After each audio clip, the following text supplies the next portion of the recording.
నమస్తే, welcome to G group academy. ఈరోజు మనం ఆర్టికల్ 123 గురించి తెలుసుకోబోతున్నాం. ఈ ఆర్టికల్ 123 దేని గురించి చెప్తుందంటే ఆర్డినెన్స్.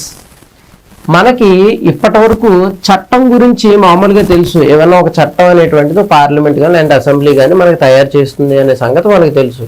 కానీ ఆర్డినెన్స్ అనేది ఏంటి, డిఫరెంట్గా ఉంది కదా. ఆ డిఫరెన్స్ ఏంటంటే ఇందులోని సబ్ ఆర్టికల్స్ 3 ఉన్నాయండి. 123(1) ఏం చెప్తుందంటే when both houses no session, అంటే పార్లమెంట్లో ఎటువంటి సమావేశం జరగట్లా, సంవత్సరానికి 2-3 సెషన్స్ జరుగుతాయి అనేది అందరికీ తెలిసిందే. బోత్ హౌసెస్ ఎప్పుడు సెషన్స్లో ఉండవు కదా. అవి రెండు అంటే రాజ్యసభ లోక్సభ రెండు కూడా సెషన్స్ జరపలేని టైంలో ఏదైనా ఒక సడన్గా ఒక చట్టం తీసుకురావాలంటే మళ్ళీ అందరినీ కూర్చోబెట్టి చట్టం తీసుకురావడం అనేటువంటిది అయ్యే పని కాదు. దానికి పెద్ద ప్రొసీజర్ ఉంది. కానీ మనం ఒక చట్టం ఎంతైతే పవర్ఫుల్లో అంతే పవర్ఫుల్ అనేటువంటిది ఒకటి తీసుకురావాలి అంటే ఆర్డినెన్స్ అనేది తీసుకురావచ్చు. ఇది ఎవరు తీసుకురావచ్చు అంటే ప్రెసిడెంట్ ఆఫ్ ఇండియా చేతుల్లో ఉంటుంది. ఫర్ ఎగ్జాంపుల్ నిర్భయ యాక్ట్ చూసారా, నిర్భయ యాక్ట్ రాకముందు నిర్భయ పేరు మీద ఒక ఆర్డినెన్స్ జారీ చేయడం జరిగింది. దానికి కొన్ని శిక్షలు అందులో ఉన్నటువంటి ఇవన్నీ కూడా వెంటనే ప్రెసిడెంట్ ఆఫ్ ఇండియా ఎప్పుడైతే ఆర్డినెన్స్ని జారీ చేశారో వెంటనే చట్టరూపం దాల్చేసినట్టే, చట్టం అయిపోతుంది. అది అలా కంటిన్యూ అయిపోతుంది అనమాట. అది ఇండియా మొత్తం అంతా కూడా ఆ యొక్క ఆర్డినెన్స్ అనేటువంటిది జారీ అవుతుంది చట్టం లాగే. కానీ మరి దాని యొక్క కాలపరిమితి ఏంటి, దాన్ని మళ్ళీ చట్టం కింద మార్చొచ్చా మార్చకూడదా, ఆర్డినెన్స్ ఎన్నాళ్ళు ఉంటుంది ఏంటి, వీటి గురించి మనం నెక్స్ట్ ఈ కమింగ్ సబ్ ఆర్టికల్స్ లో తెలుసుకుంటాం. ఆర్డినెన్స్ అనేది ఎవరు ఇస్తారు, ప్రెసిడెంట్ ఆఫ్ ఇండియా ఇస్తారు. ఎప్పుడు ఇస్తారంటే బోత్ సెషన్స్ జరగలేనప్పుడు ఇస్తారు.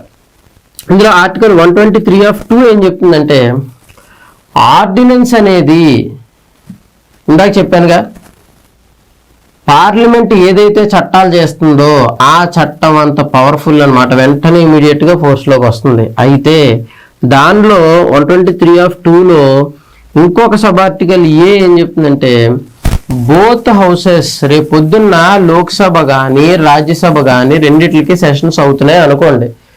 సెషన్స్ స్టార్ట్ అయిన 6 వీక్స్ వరకు ఈ ఆర్డినెన్స్ పనిచేస్తుంది. సెషన్స్ జరగలేదని మనం ఆర్డినెన్స్ తీసుకొచ్చాం, సెషన్స్ స్టార్ట్ అయినప్పుడు ఏం చేయాలి, దాన్ని మనం ఏదో ఒక విధంగా చట్ట రూపంలోకి తీసుకొని వెళ్ళాలి. సో బోత్ హౌసెస్లోని ఆ ఆర్డినెన్స్ ఏదైతే ఉందో అందులో కొన్ని మోడిఫికేషన్ చేయొచ్చు చేయకపోవచ్చు, ఒక బిల్లు ప్రవేశపెట్టి దాన్ని మళ్ళీ 2 హౌసెస్ కలిపి చట్టరూపం దాల్చేస్తే ఓకే. లేదా 6 వీక్స్ వరకు అంటే బౌత్ హౌసెస్ ఎప్పుడైతే సెషన్ పెట్టుకున్నాయో ఆ డేట్ నుండి 6 వారాల వరకు కూడా వీళ్ళు ఆ ఆర్డినెన్స్ గురించి ఏ డిస్కషన్ చేయకుండా ఏ చట్టం తీసుకురాలేదనుకోండి, ఈ ఆర్డినెన్స్ ఆటోమేటిక్గా ఏమవుతుందంటే క్యాన్సిల్ అయిపోతుంది. ఇది ఎన్నాళ్ళు పనిచేస్తుంది ఆర్డినెన్స్, చాన్నాళ్ళు పనిచేస్తుంది ఆర్డినెన్స్. కానీ అంటే ఒక 6 మంత్స్ అని చెప్తారు చాలామంది, 6 మంత్స్ ఆర్డినెన్స్ పనిచేస్తుంది. ఈ 6 మంత్స్ లోపు ఏమవుతుంది, బోత్ హౌసెస్ సెషన్ జరుగుతుంది కదా, సంవత్సరంలో 6 నెలలకు ఒకటైనా సరే సెషన్ జరగాలి పార్లమెంట్లో, అదొక రూల్. ఆ 6 నెలలు పనిచేస్తుంది. ఈ 6 నెలల మధ్యలో బోత్ హౌసెస్ సెషన్ ఏర్పాటు చేసి దాన్ని ఆర్డినెన్స్ని చట్ట రూపంలోకి తీసుకుని రావాలి, బిల్ పెట్టి యాక్ట్ రూపంలో తీసుకురావాలి. తీసుకురాని పక్షంలో 6 వారాల్లో వాళ్ళు ఎటువంటి యాక్షన్ తీసుకోకపోతే 6 వారాల తర్వాత ఆర్డినెన్స్ అనేది ఆటోమేటిక్గా డిస్క్వాలిఫై అయిపోతుంది.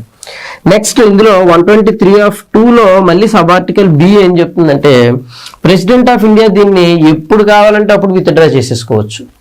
ఆర్టికల్ 123(3) ఏం చెప్తుందంటే ఆర్డినెన్స్ అనేది ఎప్పటికైనా సరే చట్టరూపం దాల్చని పక్షంలో అది మనకి ఆన్ గ్రౌండ్ రాదు, ఆర్డినెన్స్ అనేది డిస్క్వాలిఫై అయిపోతుంది అని ఆర్టికల్ 123(3) చెప్తుంది.